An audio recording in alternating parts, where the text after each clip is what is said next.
My husband's mother kicked me out in the freezing cold with my twins. She had no idea what disaster was coming for her. The heating bill had just hit my inbox that freezing January night, and my mother-in-law busted into my room ready to throw me out barefoot. Listen y'all, I was 10 days postpartum with twins. My body still ached like I'd been hit by a truck. Every muscle in my lower back throbbed nonstop, and my stitches pulled tight anytime I shifted in the bed. I hadn't slept more than 2 hours straight since the babies came home. No mom of newborn twins does. Let me back up a little so you understand how we got here. My husband is Ethan Clark. We'd been married 3 years, living in a small suburban Ohio rental home, the kind with thin walls and a furnace that struggles to keep up with Midwest winter freezes. We're regular middle-class folks. No fancy money, no family connections, just two people trying to pay bills and get by. Or at least, that's what I thought for a long time. I worked part-time hourly retail at a local grocery store through my entire pregnancy. I kept my shifts up until the day I went into labor. The doctor warned me repeatedly to slow down, said twins meant higher risk of preterm labor and hypertension. But we had a mortgage on our tiny starter house, car payments, my leftover student loans from community college. We couldn't afford for me to stop working entirely. Here's the thing no one knew back then. For 12 full months before my twins were born, I ran a quiet side hustle editing small business social media posts late at night. I did it after Ethan fell asleep, after I finished house chores, after every single daily task was done. I never told a soul. Not my husband, not my friends, definitely not my mother-in-law Dorothy Reed. Every single dollar I made from that side work went straight into a separate online savings account. No joint access, no linked cards, no paper statements mailed to our house. I routed the direct deposit through a secondary bank app, one I downloaded on an old phone I kept hidden in my desk drawer. I didn't do it because I was paranoid for no reason. I did it because I'd spent 3 years watching my in-laws drain our small household resources little by little, and watching Ethan let it happen without a single word of pushback. Dorothy had always inserted herself into every part of our marriage. She stopped by unannounced multiple times a week. She criticized my grocery budget, complained about how I folded the laundry, argued that I spent too much on the baby's prenatal vitamins. She'd sit at our kitchen table and go through our Amazon order history while Ethan stared at his work laptop, completely checked out. He always said the same thing afterward. She's just worried about us. She means well. I stopped arguing with him about it a year into our marriage. Arguing didn't change anything.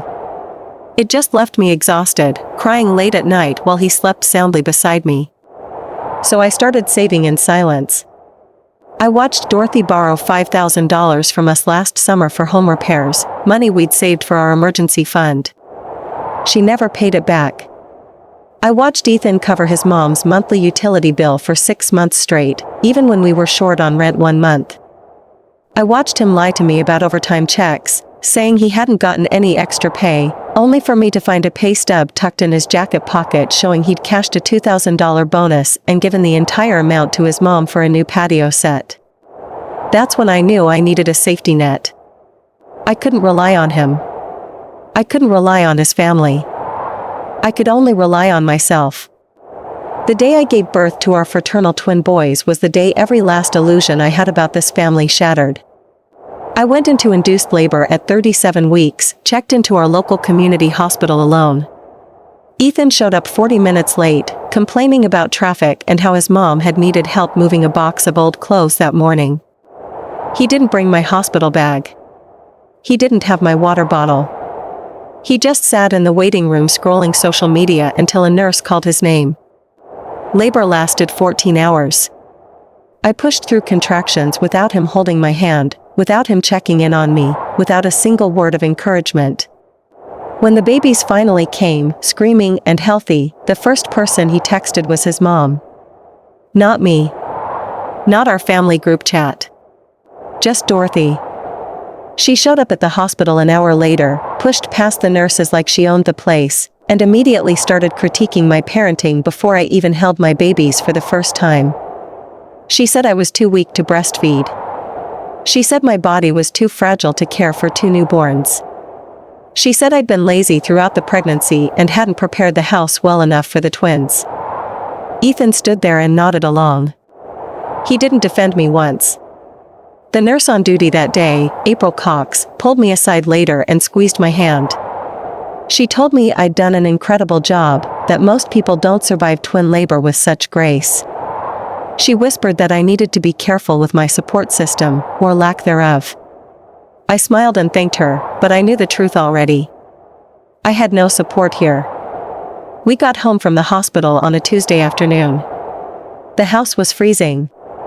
The furnace filter was clogged, something I'd asked Ethan to fix 3 times before I went into labor. He never did it. The baby bassinet wasn't fully assembled. The diaper station was empty. None of the things I'd begged him to prep were finished. Dorothy was sitting on our couch when we walked in, rearranging our kitchen cabinets without asking permission. For 10 days, I survived on 20-minute naps and pure adrenaline. I fed the twins every 2 hours around the clock. I changed their diapers, soothed their colic cries, sanitized every bottle, and cleaned the house every night after everyone else went to bed. Dorothy stayed over constantly, eating our groceries, using our utilities, and nitpicking every single thing I did. She told me I was a bad mom for letting the babies sleep in their bassinets instead of our bed. Then she turned around and told me I was spoiling them for holding them too much. She complained that I used too many disposable diapers and wasted money. She complained that I bought name-brand formula even though I'd gotten it on sale with coupons. Nothing I did was ever good enough. Ethan slept through every night of crying babies. He got up for his regular 9 to 5 every morning, drank the coffee I made him, ate the breakfast I prepared, and left for work like his life was completely normal. He never got up for a midnight feeding. He never changed a single diaper.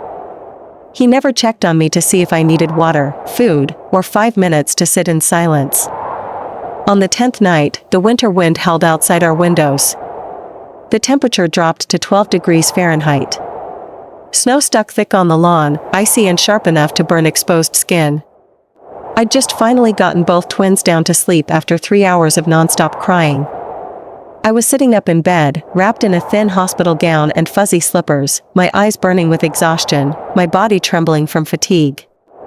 I'd just opened my phone to check our upcoming bill schedule, mentally calculating how much we'd need for the twins' upcoming pediatrician co-pays, when my bedroom door slammed open so hard the wall shook. Dorothy stood in the doorway, her face red with rage, her arms crossed tight over her chest. She didn't knock. She didn't speak softly. She just marched straight into my personal space like she owned every inch of our home. "Get up," she snapped at me, her voice sharp enough to cut through the quiet house. I froze. I was still sore, still healing, still barely able to stand for longer than a minute without getting dizzy. "Excuse me?" I whispered back, my throat raw from days of quiet crying and shushing fussy babies. "You heard me. Get up right now." Dorothy stepped to the foot of my bed, her eyes blazing. "You're not fit to be in this house. You're not fit to be married to my son. You're ruining his life, draining his money, wasting his time, and you can't even take care of these babies right." My chest went tight. I could barely breathe. I glanced over at Ethan, who was sitting in the armchair in the corner of our bedroom. He was fully awake, his eyes open, his phone held loosely in his hand. He was watching everything happen. And he said absolutely nothing. Not a word of protest. Not a word of defense. Just silence. I stared at him, waiting. Begging silently for him to step in, to say this was wrong, to make his mom leave. But he just looked back down at his phone screen, scrolling slowly, like his wife being screamed at 10 days after giving birth was nothing more than background noise. That's when Dorothy moved fast. She walked straight to my closet, grabbed my duffel bag off the shelf, and started shoving my clothes inside it.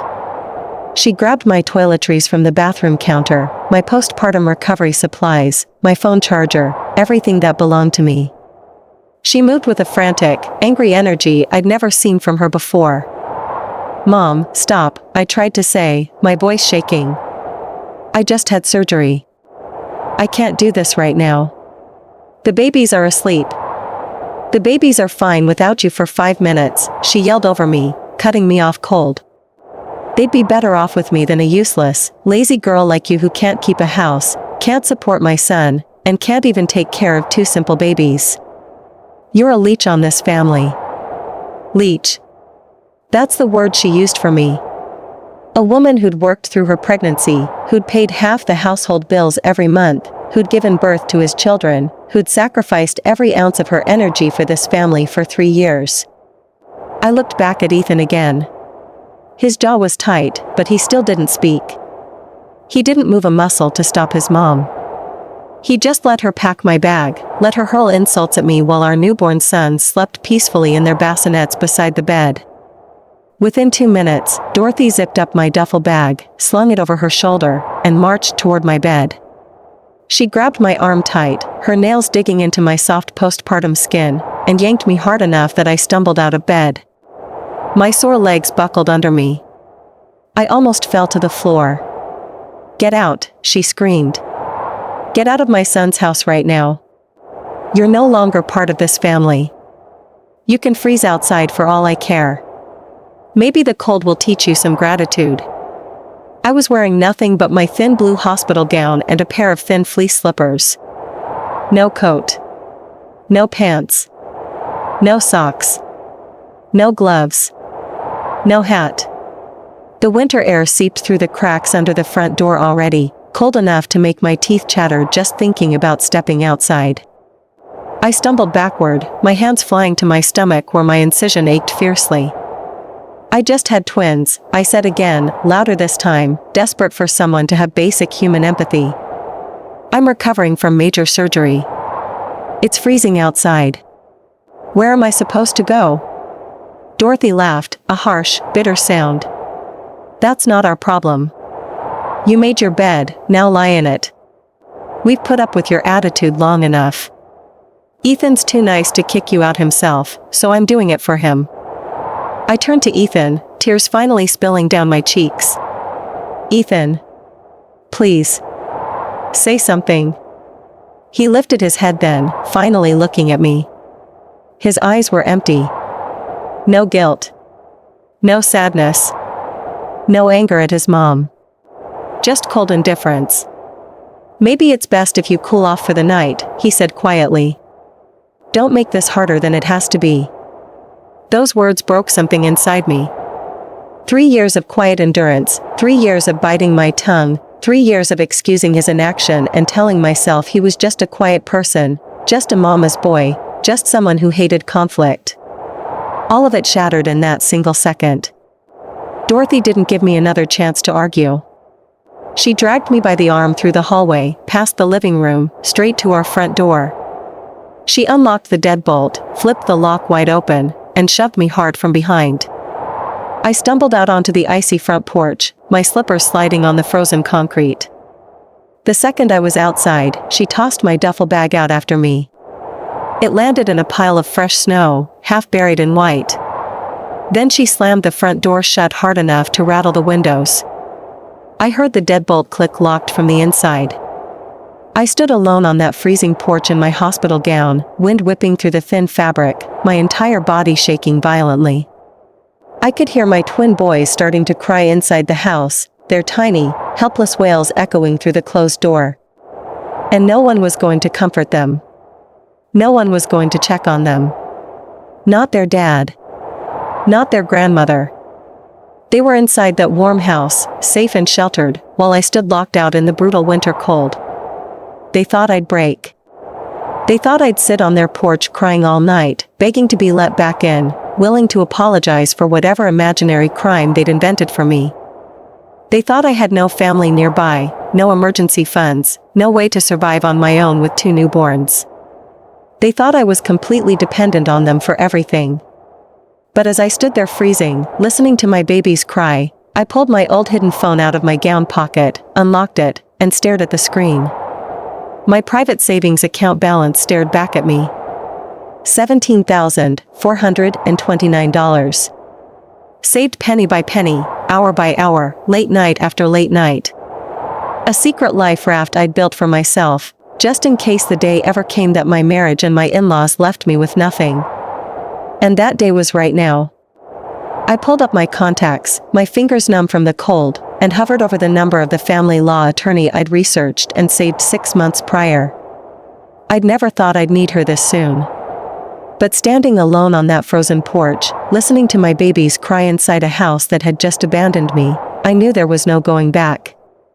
Before I could press call, I heard the front door creak open again behind me. My heart dropped, thinking maybe Ethan had finally come to his senses. But when I turned around, it was only Dorothy, leaning against the doorframe with a cruel smirk on her face. "Still here?" she sneered. "Hurry up and beg. The longer you stand out here, the colder you'll get. And I'm not opening that door until you admit you're wrong. If you just tuned in, you're watching my real-life story. I gave birth to twins, got kicked out into freezing winter weather 10 days postpartum by my mother-in-law, and my husband did absolutely nothing to stop it. Hit the subscribe button, drop a comment below, and stay tuned. You won't believe how I fought back and turned this cruel family betrayal around for good." I stared straight at Dorothy, my fingers still hovering over my attorney's contact, and I didn't beg. I didn't flinch. The wind sliced across my bare neck and cheeks, sharp enough to make my eyes water, but every ounce of fear I'd carried for 3 years just burned clean out of me. All that was left was cold, steady clarity. Listen y'all, there's a specific kind of humiliation that breaks you. But there's another kind that hardens you forever. This was the second one. I'd spent years tiptoeing around this woman, swallowing my pride, apologizing for existing in my own marriage. No more. I brushed snow off my duffel bag with numb hands and slung it over one shoulder. My stitches pulled so bad I had to bite my lip to keep from gasping out loud. My legs shook so weak I could barely hold my balance on the icy porch step. But I stood tall anyway. "I'm not admitting to anything," I told her, my voice quiet but unshaken. "You kicked me out 10 days after I had your grandsons. You left me freezing outside with nowhere to go while your infant grandbabies cry alone inside. You're the one who's wrong here." Dorothy's smirk dropped fast. She clearly expected tears, desperation, groveling. She'd built her entire dynamic with me on the fact that I'd always been to keep the peace, always choose a calm home over my own dignity. She didn't know I'd stopped bending a long time ago. "You ungrateful girl," she spat, pushing off the doorframe to step closer. The cold air fogged in front of her face. "After everything my son's done for you. After he housed you, fed you, supported you through your pregnancy. This is how you repay him? Here's the thing that kills me." In her mind, I'd contributed nothing. My late nights editing content, my retail shifts covering our grocery costs, my body breaking to birth their family's children, none of it counted. Only Ethan's 9-to-5 paycheck mattered, and that made me a freeloader in her eyes. "Your son hasn't supported me, Dorothy," I said flatly. "We split every bill equally for 3 years. I paid my own medical co-pays for every prenatal visit. I bought every single item those twins own with my own money. The only person supporting me has always been me." She opened her mouth to scream again, but I turned my back on her. I didn't let her get another word in. I stepped off the porch, my thin slipper sinking straight into a drift of crunchy, frozen snow. The cold bit through the fabric instantly, seeping into my skin and settling deep in my bones. I could still hear my twins wailing inside the house. Hi, fragile little cries that pierced through the howl of the winter wind. Every maternal instinct in my body screamed to run back, to scoop them up, to hold them safe. But I knew if I stepped foot inside that house again, I'd never escape. I'd spend the rest of my life being belittled, neglected, and discarded whenever it suited them. I pulled out my phone, my fingers stiff and aching from the freezing temperature, and tapped the call button for my family law attorney, Zoe Barnes. I'd found her through a local Ohio domestic violence and family law nonprofit 6 months prior, back when I first suspected I'd never fix the broken dynamic in my marriage. I'd saved her number just in case, never daring to hope I wouldn't need it, but preparing all the same. It was almost midnight, and I fully expected to go to voicemail. I was ready to leave a frantic, shaky message, to beg for an emergency consultation first thing in the morning. But the line rang twice before she picked up, her voice calm and steady despite the late hour. "Zoe Barnes speaking," she said simply. My throat burned the second I heard a kind, neutral voice. I hadn't realized how starved I was for someone to listen without judgment, without bias, without taking Ethan and Dorothy's side by default. "Hi," I started, my voice cracking once before I steadied it. "I need emergency legal help. I'm 10 days postpartum with twin newborns. My mother-in-law just kicked me out of my marital home in sub-zero weather. My husband did nothing to stop her. My babies are still inside the house with them, and I'm locked out." I heard her shift on the other end of the line, her professional tone sharpening with urgent focus. "Stay where you are for the next 2 minutes. Don't leave the property, don't attempt to re-enter the house alone. Can you confirm you're in immediate physical danger?" I glanced back at the house. The living room light glowed warm through the frosted window. I could see Dorothy's shadow pacing back and forth, furious. Ethan's shadow never moved from the armchair. He was still sitting there, silent and complacent, while his kids cried and his wife froze outside. "I'm not physically injured yet," I answered honestly. "But I have no coat, no shoes, no warm clothes. I just had major surgery. I can't stay out here much longer." "Understood," Zoe said. "I'm filing for an emergency temporary restraining order and a temporary custody order for your twins right now. In Ohio, immediate postpartum spousal ejection under hazardous weather qualifies for expedited emergency family court review. I'll have the court clerk process it overnight." I froze mid-shiver.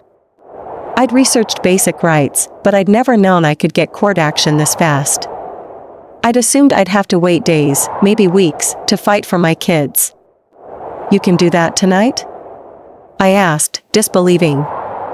"Domestic emergency cases bypass standard queue rules," she explained. "Hazardous environment risk to a postpartum parent and newborn minors is top priority. I'm also contacting a local women's safe house facility that accepts maternal and infant emergency placements.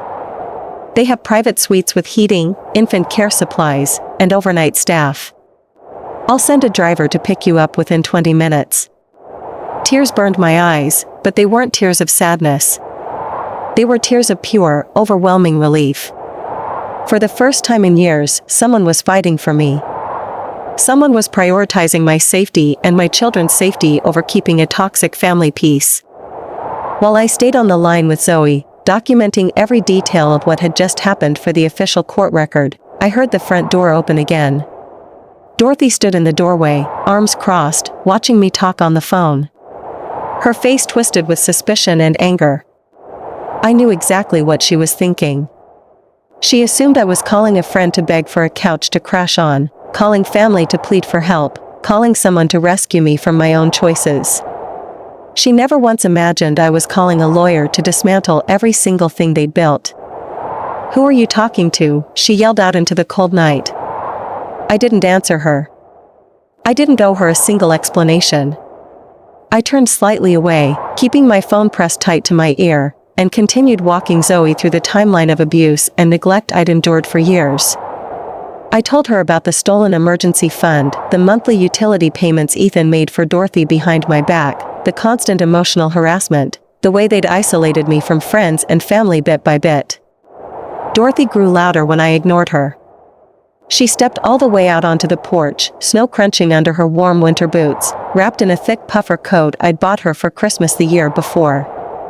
"You're making a fool of yourself out here," she shouted.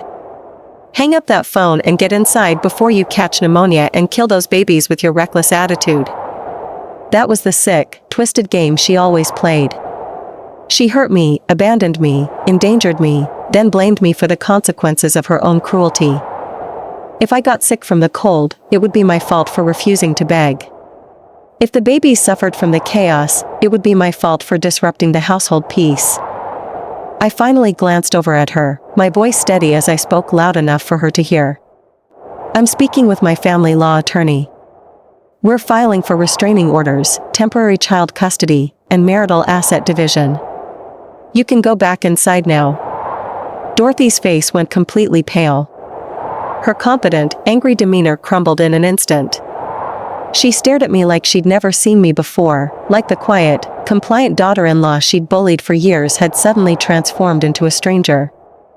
"Attorney?" she repeated, the word coming out shaky and disbelieving. "What attorney? You don't have money for a lawyer. Ethan handles all the finances. You have nothing." That's the blind spot they'd always had. They thought because I let Ethan manage our joint checking account, I had zero financial independence. They thought because I never splurged, never bought luxury items, never flaunted savings, I was completely broke and dependent on their goodwill. They never knew I'd built my entire safety net in the dark, slow and steady, for exactly this moment. I ended my call with Zoe after confirming the driver's ETA and safe house address. Then I pulled up my private savings account on my phone screen, turning the brightness up so Dorothy could clearly see the six-figure adjacent balance sitting untouched in my name alone. Her eyes widened in shock. She took a half step back, stumbling slightly on the icy porch. "Where did you get that money?" she demanded, voice sharp and panicked now. "That's household money. That belongs to Ethan." "You hid money from my son?" "It's my money," I corrected her firmly. "Every penny came from my side hustle work, deposited into my personal private account, untaxed from our marital income, unlinked to any joint assets. I hid it because I watched your family drain every shared dollar we had for years. I hid it to survive when you finally decided to throw me away." She sputtered, scrambling for excuses, for arguments, for a way to take control of the situation again. "That's deceitful. That's betrayal. A good wife shares everything with her husband." "A good husband doesn't let his mother abuse his postpartum wife," I shot back. "A good husband protects the mother of his children. A good family doesn't kick a healing new mom out into freezing weather for no reason. Don't talk to me about betrayal." The front door creaked open wider, and Ethan finally stepped outside. He was wearing a thick hoodie and warm sweatpants, completely bundled up against the cold. He'd been sitting inside in warmth and comfort this entire time, while I stood freezing in a thin hospital gown. His face was tight with frustration, not guilt. Not remorse. Just annoyance that I was causing a scene, that I was refusing to be the quiet, obedient wife he'd always known. "What is all this?" he asked me flatly. "Why are you calling lawyers and causing drama? Can't you just apologize and come inside? This is ridiculous." I looked at the man I'd loved, the man I'd married, the man I'd sacrificed 3 years of my youth and my body for, and I felt absolutely nothing. No love, no sadness, no hope. Just empty, final disappointment. "I'm not coming inside," I told him. "I'm filing for custody of our boys. I'm filing for divorce. I'm pressing legal action for endangerment and emotional abuse." Ethan's jaw dropped. He stared at me like I'd grown a second head. He truly believed I had no options, no way out, no power to fight back. He'd spent so long taking my compliance for granted that he never imagined I'd walk away for good. "You're being irrational," he said, rushing to defend his mom. Mom was stressed. "The twins haven't stopped crying. The house is chaotic. She didn't mean to hurt you. She just wanted you to calm down. She wanted me homeless and freezing," I said. "And you let her. You stood there and watched. You didn't protect me. You didn't protect your kids. You chose her over your family, Ethan. Now you get to live with that choice." His face turned red with anger now. "This is over nothing. You're blowing a stupid argument out of proportion. You're gonna ruin our marriage over a little disagreement with my mom?" I shook my head. "It's not over one argument. It's over 3 years of being ignored, overlooked, and disrespected. It's over you letting your mom steal our money, degrade me, and destroy our marriage. It's over you abandoning me when I needed you most." Dorothy stepped beside her son, rallying to pull him back to her side. "See? I told you she's ungrateful. I told you she'd turn on us the second she got a chance. She's manipulative, she's greedy, she's just using those babies to take your money. I didn't waste another breath arguing with them. I'd spent too many years trying to make them understand my pain, trying to make them care. They never would. Their family bond was toxic, codependent, and it would always come before me and my children. I turned my back on both of them and stared down the dark suburban street, waiting for Zoe's arranged driver. The snow kept falling, soft and silent, covering my discarded footprints in the yard like I'd never been there at all. Behind me, I heard Ethan and Dorothy start arguing in frantic, hushed tones. I heard Dorothy panicking about hidden money, about legal trouble, about what the neighbors would say if word got out. I heard Ethan muttering about fixing this, about making me drop the case, about keeping his perfect suburban life intact. They were already planning how to manipulate me again, how to gaslight me into backing down, how to return to their normal abusive dynamic. They still didn't understand that the old me was gone. I'd frozen out every last bit of my willingness to endure their cruelty on that icy porch. A set of headlights rounded the corner minutes later, cutting through the dark snowfall. The car slowed to a stop directly in front of our driveway, warm light spilling over the frozen lawn. My ride to safety was here. I lifted my duffel bag from the snow, my frozen fingers finally regaining a little feeling. I didn't look back at Ethan. I didn't look back at Dorothy. I didn't glance at the house where my babies still cried alone, because I knew I was coming back for them legally, safely, permanently. But right as I reached the car door, Ethan called out my name, his voice sharp and desperate for the first time all night. I paused, my hand on the warm car handle, waiting to hear what he'd say to fix everything. Waiting for an apology, for accountability, for any sign he understood how wrong he'd been. "If you leave right now," he shouted, "don't you ever come back. You lose everything.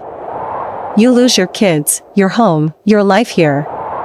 Don't make this mistake." I let out a quiet, bitter laugh.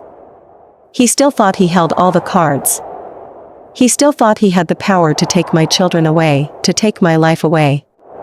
He had no idea the legal paperwork was already filed, the court was already reviewing my case, and his threats were about to backfire spectacularly.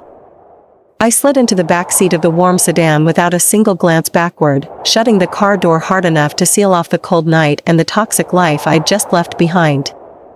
The heat blasted over my frozen cheeks and numb hands instantly, and I slumped against the leather seat, my body finally letting go of the rigid tension I'd held for over an hour. Every muscle ached, my postpartum stitches throbbed relentlessly, and my eyes burned from wind and suppressed tears, but I'd never felt lighter.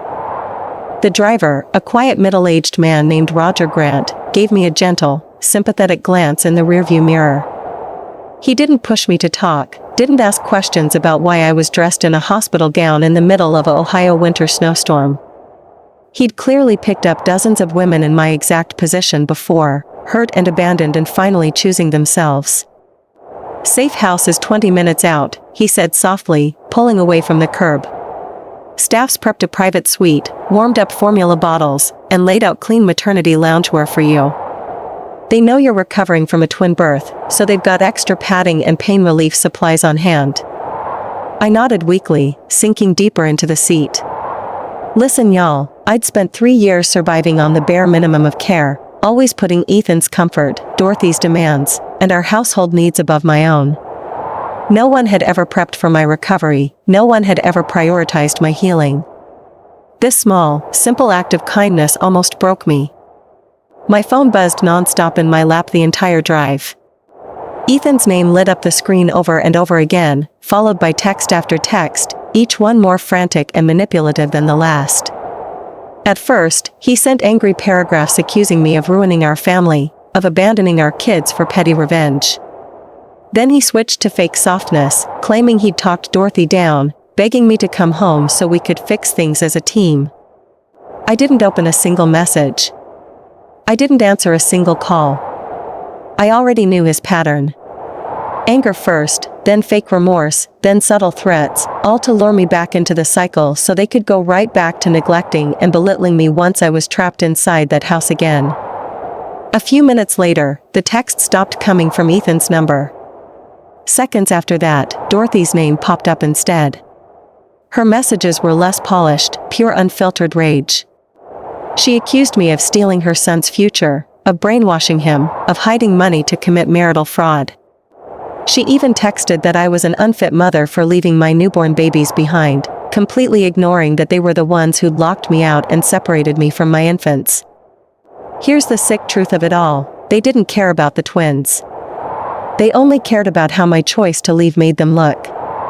They cared about neighborhood gossip, about their perfect family facade cracking, about losing the free labor and quiet, compliant daughter-in-law they'd grown accustomed to exploiting.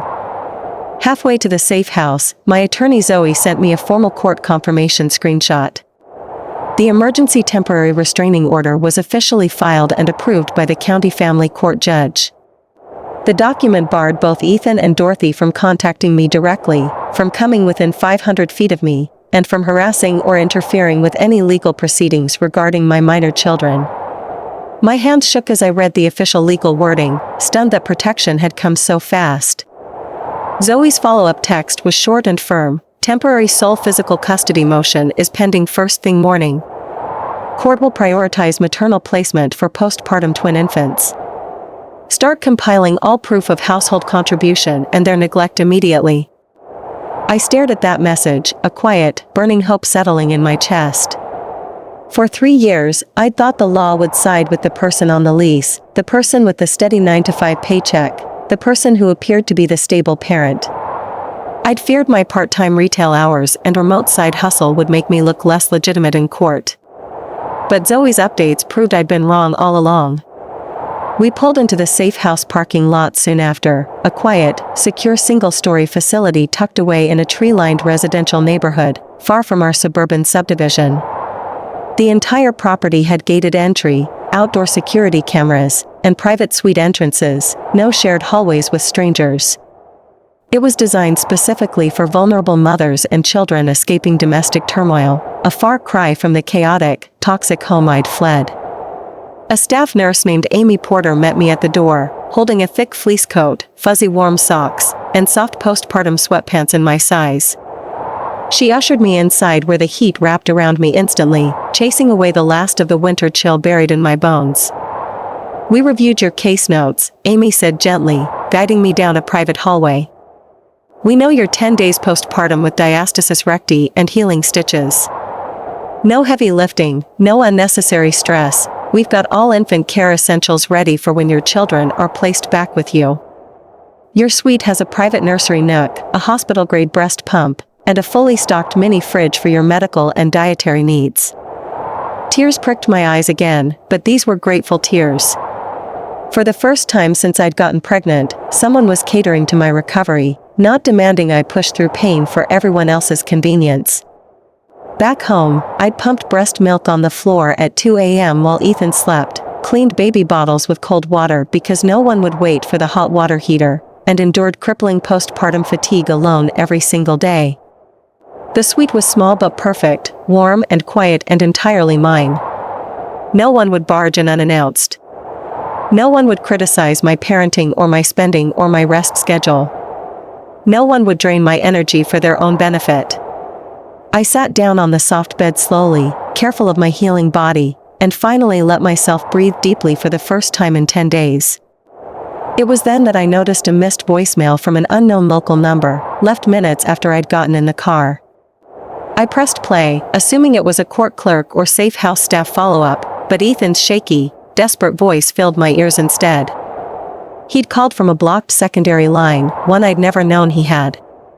His tone was nothing like the angry, threatening voice he'd used outside the house.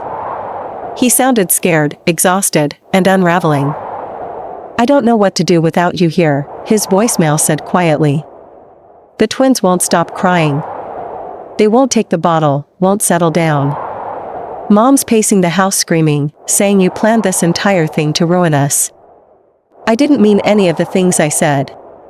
"I didn't want you to leave. Please, just call me back. We can fix this. I'll make her apologize. I'll do anything." I paused, my thumb hovering over the callback button. For half a second, the old me wanted to believe him. The old me wanted to rush back, to fix his problems, to calm his mom down, to soothe the babies and restore peace. But then I thought about him standing silent on that porch, watching me freeze. I thought about 3 years of unbroken neglect, of choosing his mom over me every single time. His desperation wasn't because he missed me. It was because he couldn't handle the responsibility of his own children without me doing all the work. He'd never once changed a diaper, soothed a fussy baby, or woken up for a midnight feeding. Now that I was gone, he was forced to face the chaos he'd always let me manage alone, and he couldn't handle it. I deleted the voicemail without replying and turned my phone on Do Not Disturb. I wasn't going to be pulled back into his crisis. My crisis, my recovery, my children's safety was my only priority now. The next morning broke gray and snowy, soft winter light filtering through the suite's private windows. I'd slept in short, fitful bursts, my body still adjusting to safe, uninterrupted rest.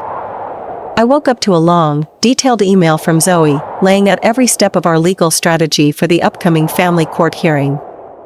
She'd compiled all the emergency documentation, time-stamped photos of my frozen hospital gown and snowy duffel bag, the driver's arrival records, my recorded phone call detailing the nighttime ejection, and even local weather bureau data proving the sub-zero dangerous temperatures the night before.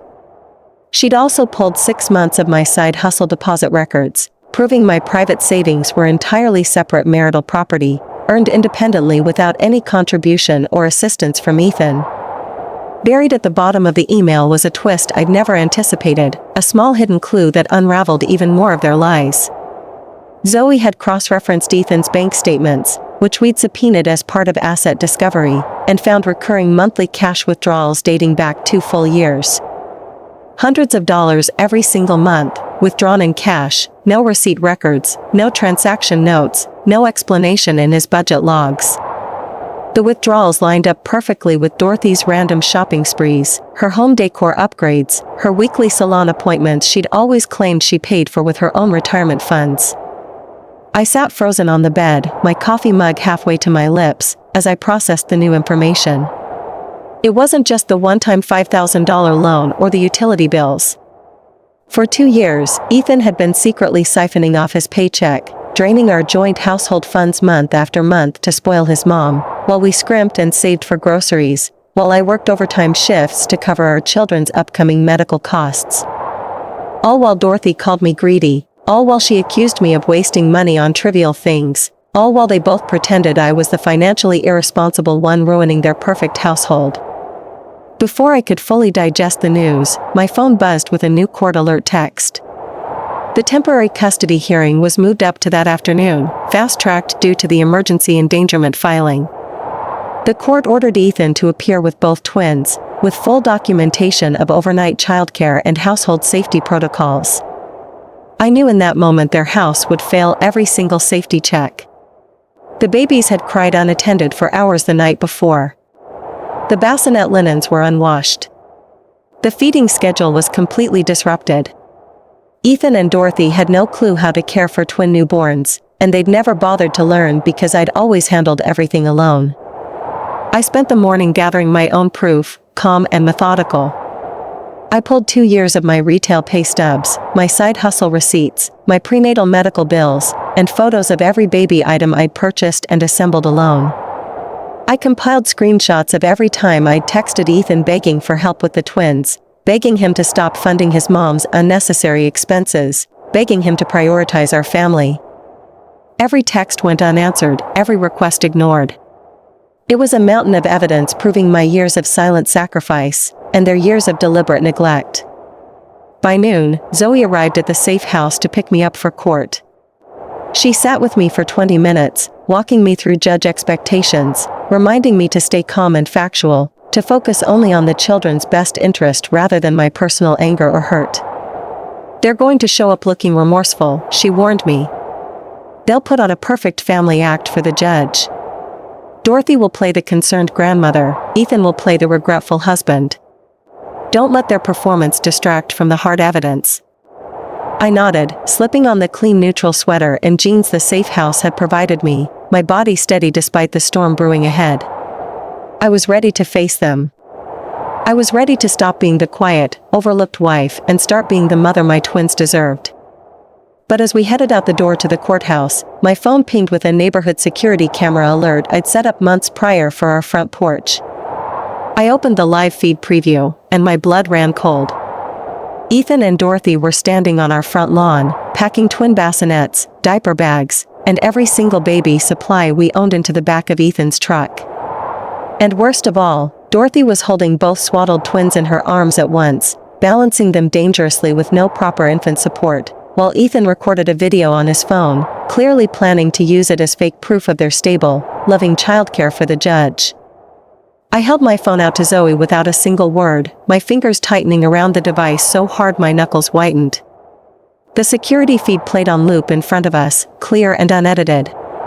Dorothy's arms shook the second she shifted her weight, the two tiny swaddled twins wobbling precariously against her chest. There was no infant carrier, no supportive wrap, no safety harness of any kind. Just a 68-year-old woman with zero experience caring for newborn twins, balancing two fragile babies like they were grocery bags. Ethan stood beside her, angling his phone for the perfect soft focus shot, completely oblivious to the danger.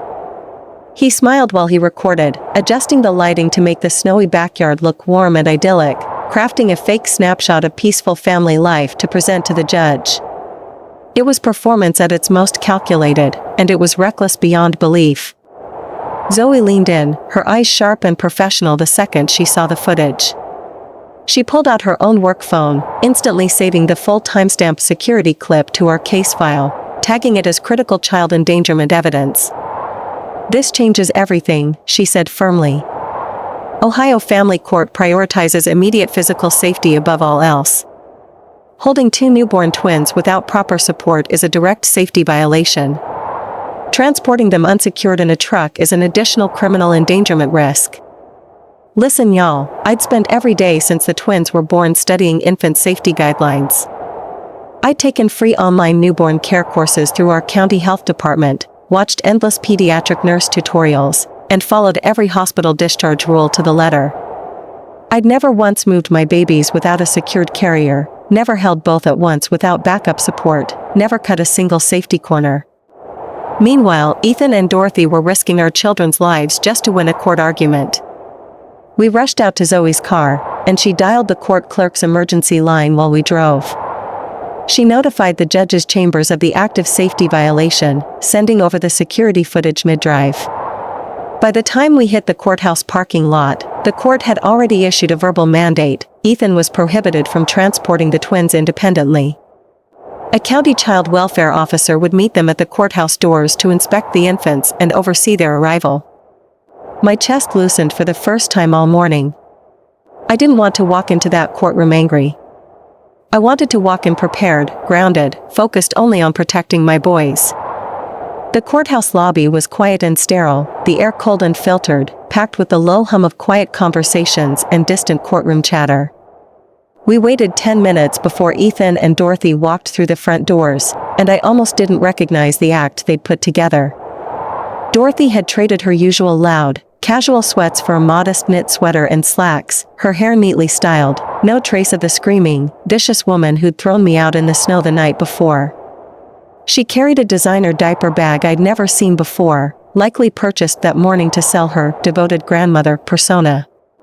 Ethan wore a clean button-down shirt, his face pale and carefully somber, like he'd spent hours practicing a remorseful expression in the mirror.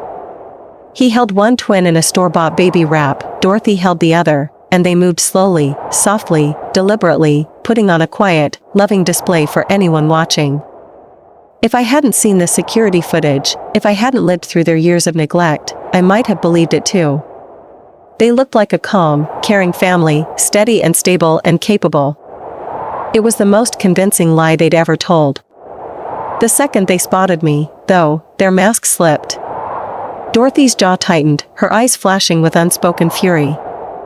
Ethan's fake remorse faded into cold resentment, like I was the villain for exposing their chaos, for refusing to stay trapped in their toxic home.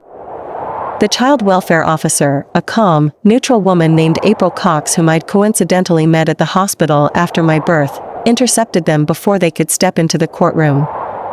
She asked to inspect the twins, check their feeding logs, and verify their overnight care routine. I stood back beside Zoe, watching as their perfect facade crumbled piece by piece. They had no official feeding log. They couldn't name the twins' pediatrician follow-up appointment date. They couldn't explain how they'd soothed the baby's colic through the night, couldn't list a single safe sleep practice they'd followed. Dorothy tried to cover their ignorance with bluster. "We're family. We don't need written logs to care for our own flesh and blood. This mother is just being petty and vengeful, trying to take these babies away from their father over a small household disagreement." April didn't flinch at her tone. She simply noted every evasive answer on her official report, her expression unreadable. I knew in that moment the officer saw right through their act. She'd watched me struggle alone with the twins in the hospital, watched me push through exhaustion and pain to care for them while Ethan checked his phone. She knew the truth. Once inside the courtroom, the judge called the session to order within minutes. The room was small, formal, no jury, just a judge, a court reporter, us, and our opposing counsel. Ethan's court-appointed lawyer opened with the exact argument Zoe had predicted. He painted me as an impulsive, ungrateful spouse who'd abandoned her family over a minor domestic dispute, who was hiding marital funds to punish her husband and his mother. He claimed Ethan was a stable, hard-working provider, that Dorothy was a supportive, caring family member, and that removing the twins from their father's home would cause unnecessary trauma to newborn infants. He tried to frame my nighttime ejection as a simple, heated argument blown out of proportion. Then Zoe stood up, and she dismantled their entire case in 5 minutes flat. She submitted the Weather Bureau records proving 12-degree freezing temperatures with active snowfall that night. She submitted photos of my frozen hospital gown and snow-covered luggage, proving I'd been ejected without winter clothing, without shoes, without basic protection 10 days postpartum. She played the audio clip of my emergency call to her, recorded in real time as I stood freezing on the porch. Finally, she played the security camera footage. The second the clip appeared on the courtroom screen, Dorothy dangerously balancing 2 newborns, Ethan recklessly filming for social clout and court proof, the room went dead silent. The judge's expression shifted instantly from neutral to stern. She stared directly at Ethan and Dorothy, her tone sharp and unyielding. "You claim to provide safe, consistent care for these minor children," she said. "This footage demonstrates reckless endangerment. Newborn twins require specialized care, and this court sees zero evidence you possess the knowledge or discipline to provide it." Ethan's lawyer tried to backtrack, stammering that it was a one-time mistake, a momentary oversight. But Zoe wasn't done. She submitted the 2 years of hidden cash withdrawals, proving Ethan had systematically drained our joint household income to fund his mother's discretionary spending for years. She submitted my endless unanswered texts begging for childcare help, my pay stubs proving I'd carried half the household financial load alone, my side hustle records proving my independent safety net was never marital theft, but pure survival. That's when the second major twist landed, one I'd never expected in a million years. During the asset discovery review, Zoe had uncovered a recurring monthly Venmo transfer I'd never seen. Every single month, Ethan sent $200 to an unknown female contact, a woman named Bonnie Jo, who lived 10 minutes from our suburban neighborhood. I froze in my seat, my mind racing. I'd suspected financial betrayal, emotional neglect, familial abuse. But I'd never suspected infidelity. I'd never suspected he'd been hiding regular payments to another woman this entire time, on top of draining our funds for his mom. Zoe laid the transfer records out for the court, clear and unarguable. The payments started 3 months after I got pregnant with the twins. They continued through my entire high-risk pregnancy, through my hospital stay, through every sleepless night I'd spent caring for our babies alone. Ethan's face went white as paper. He had no explanation. He couldn't stammer out a denial, couldn't claim it was a work payment or a family favor. He just sat there, silent and defeated, as the proof stacked up against him. Dorothy turned to him in the courtroom pew, her perfect grandma facade shattering completely. She leaned in and hissed at him, angry and betrayed, realizing her son had hidden yet another secret, one that could completely destroy their case. The judge didn't hesitate to issue her temporary ruling. She granted me emergency sole temporary physical custody of both twins, effective immediately. She ordered Ethan to complete mandatory parenting classes for newborn care, submit to a full financial audit of all marital assets, and adhere strictly to the existing restraining order. No unsupervised visitation. No overnight stays. No bringing Dorothy within 500 feet of the children at any time. Tears burned my eyes, but they weren't sad tears. They were tears of validation. Every late night, every sacrifice, every quiet moment I'd spent enduring neglect and abuse had finally been seen and acknowledged by someone in power. The court staff handed me my swaddled twins minutes later, and when I held them against my chest, their small bodies relaxed instantly. They'd been fussy and restless all morning in Ethan and Dorothy's care, but they settled the second I held them, quiet and safe in their mother's arms. I buried my face in their soft baby hair, breathing in their familiar scent, my body finally relaxing after days of unrelenting stress. I'd gotten my babies back. I'd gotten my safety back. But as I turned to leave the courtroom with Zoe and my boys, Ethan called out my name, loud and desperate enough to echo through the quiet room. The judge warned him against outbursts, but he didn't stop. He locked eyes with me, his voice broken and raw. "That woman means nothing to me," he shouted. "It's not what you think. Don't take my kids away from me over a mistake I can fix." I paused, holding my twins tighter, and looked at the man I'd once loved. I didn't feel anger anymore. I just felt empty. Before I could respond, Dorothy stepped forward, furious and unhinged from the ruling. She pointed a shaking finger straight at me, her voice sharp and venomous for the entire court to hear. "You think you've won?" she screamed. "You have no idea what we've got planned. I'm not letting you take my grandsons and destroy my son's life. This fight is far from over." The court bailiff stepped forward immediately after Dorothy's outburst, his voice firm and authoritative as he warned her of contempt of court. One more disruption, and she'd be removed from the courtroom entirely, with a formal disciplinary note added to her record. It silenced her fast, but the hatred in her eyes didn't fade for a single second. I didn't spare either of them another glance. I had my twins safe in my arms, a formal court order protecting us, and a clear path forward. Their empty threats didn't scare me anymore. All their power over me had relied on my silence, my endurance, my refusal to burn the family bridge they'd spent years crumbling. That bridge was already gone.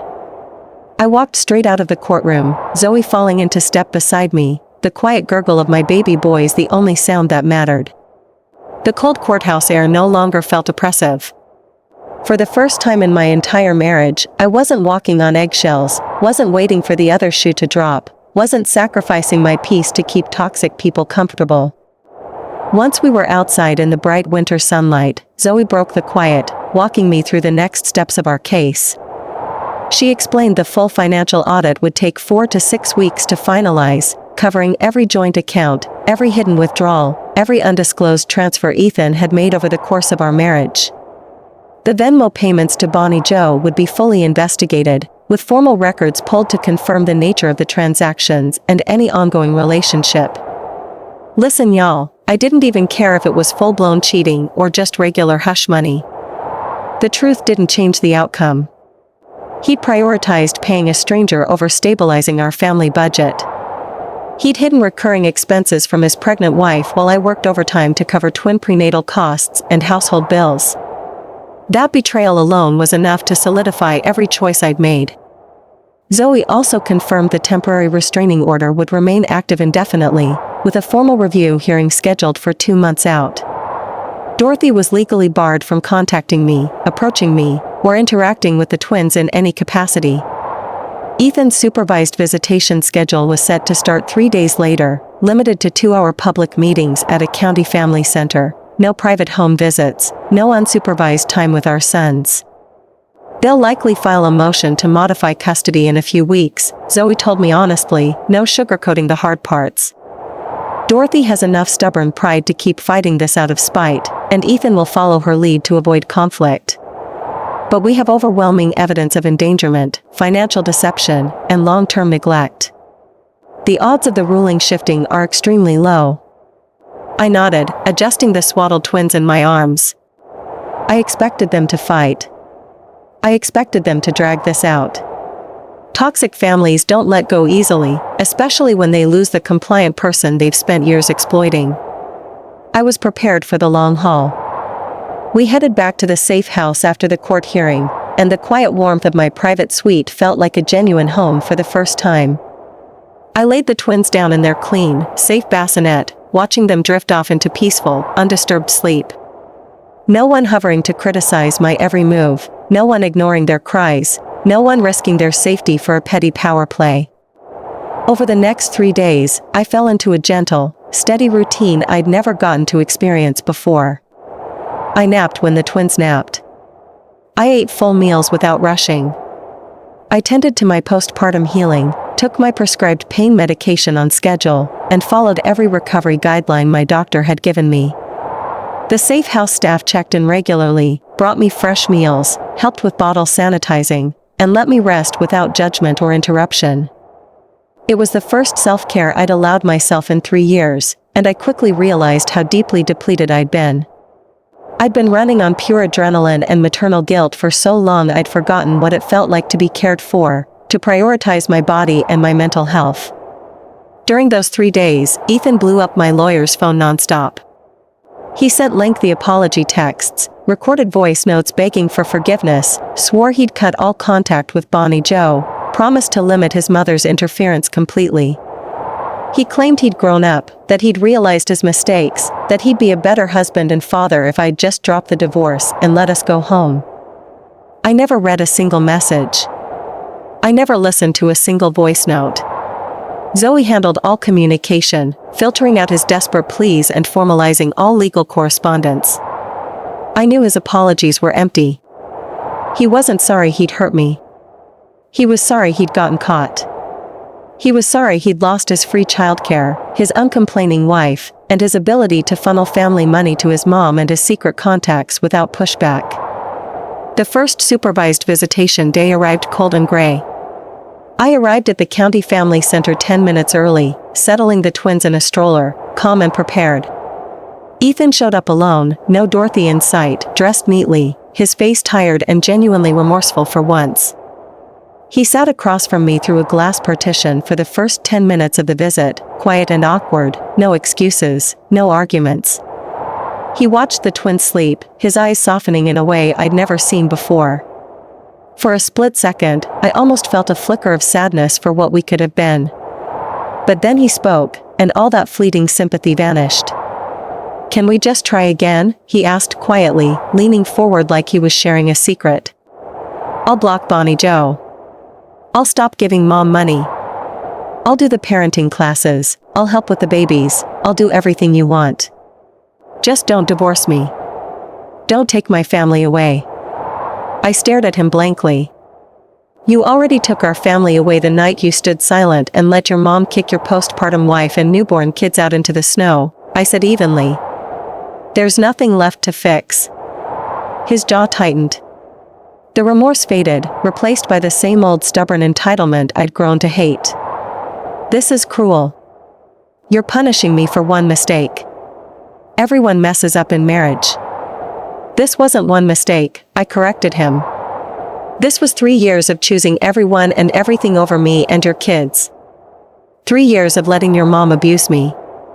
3 years of hiding money, neglecting your family, letting me carry every burden alone. That's not a mistake, Ethan. That's who you are." He had no response to that. He sat back in his chair, defeated, and spent the rest of the visit silently watching the twins. No more pleas, no more excuses. After the visit ended, Zoe updated me on the ongoing financial audit. The full bank records revealed even more deception than we'd initially uncovered. The 2 years of cash withdrawals for Dorothy were only the start. Ethan had taken out a small personal loan in my name 6 months prior, without my knowledge or signature, to cover Dorothy's roof repair costs. He'd also used our joint credit card to pay for Bonnie Jo's monthly gym membership and grocery gift cards, stacking up minor debt I'd had no idea existed. Every single financial secret traced back to his refusal to say no to his mother, and his willingness to sacrifice my security to keep everyone else happy. A week later, I received the official preliminary divorce and asset ruling from the court. The judge ruled all my side hustle savings were fully separate personal property, untouchable by Ethan in the divorce settlement. All hidden loans and unauthorized debt were ruled his sole financial responsibility. The marital home lease was terminated in my favor, releasing me from all future mortgage and utility obligations. Ethan was ordered to pay formal monthly child support, plus retroactive reimbursement for all prenatal and infant medical costs I'd covered alone throughout my pregnancy and the twins' birth recovery. The biggest win of all? The judge issued a permanent modified protective order, extending the restraining order indefinitely for Dorothy. She was legally prohibited from ever being alone with the twins, from contacting me in any form, and from loitering within 1,000 feet of me or my children's residence, school, or childcare facilities. I'd never have to let that woman near my boys again. I'd never have to endure her insults, her manipulation, or her dangerous disregard for my children's safety ever again. Word spread fast through our small suburban neighborhood. Local HOA records and court filings were public domain, and neighbors quickly learned the full story: how I'd been ejected in freezing weather postpartum, how Ethan and Dorothy had endangered the twins, how years of financial deception had unraveled their perfect family facade. The quiet small-town gossip Dorothy had always cared so deeply about finally turned against her. Neighbors stopped stopping to chat. Local community groups removed her from volunteer rosters. The perfect reputation she'd spent decades building crumbled entirely, all by her own doing. Ethan faced social consequences too. His workplace found out about the child endangerment and financial fraud allegations.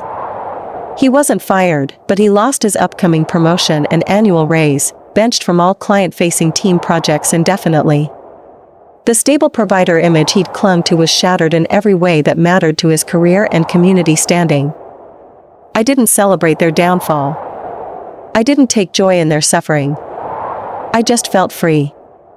2 weeks after the court ruling, I moved out of the safe house and into a small, quiet 2-bedroom apartment in a safe, family-friendly neighborhood on the other side of the county. It's smaller than our old marital home, no fancy backyard, no extra guest rooms, but it's mine. Every wall, every door, every quiet corner belongs only to me and my twin boys. I furnished the apartment slowly with my private savings, buying safe new baby furniture, a comfortable bed for my recovery, and small household essentials. No more splitting bills, no more funding other people's lifestyles, no more sacrificing my peace for anyone else's comfort. I still work my part-time retail shift and keep up with my small social media editing side hustle. My income is modest, no extravagant wealth, no sudden windfall. But it's steady, it's mine, and it's enough to provide a safe, calm, loving life for my kids. Ethan still attends mandatory supervised visitation twice a week. He's completed half his newborn parenting classes, and he's finally learned how to change diapers, mix formula, and soothe his fussy sons. He's humble now, quiet, always polite during visits, never pushing for reconciliation anymore. He sees the happy, healthy, calm state our boys are in with me, and he knows he can't give them this kind of stable safety. He still sends occasional apology texts through Zoe, short and sincere, no longer begging for a second chance, just acknowledging how wrong he was. I never reply. I don't hold hatred in my heart for him anymore, but I also don't hold space for him in my life. Dorothy has tried multiple times to violate the restraining order. She's driven past my new apartment complex twice, sent anonymous social media messages to my old account, and even showed up at the family center during a visitation once. Each violation is documented, filed with the court, and added to her permanent record. She's slowly facing legal penalties for her harassment, and she's no longer allowed to attend any family-centered court events. She still blames me for everything. She still tells anyone who will listen that I'm a vengeful, ungrateful daughter-in-law who destroyed her son's life and stole her grandson's. But no one believes her anymore.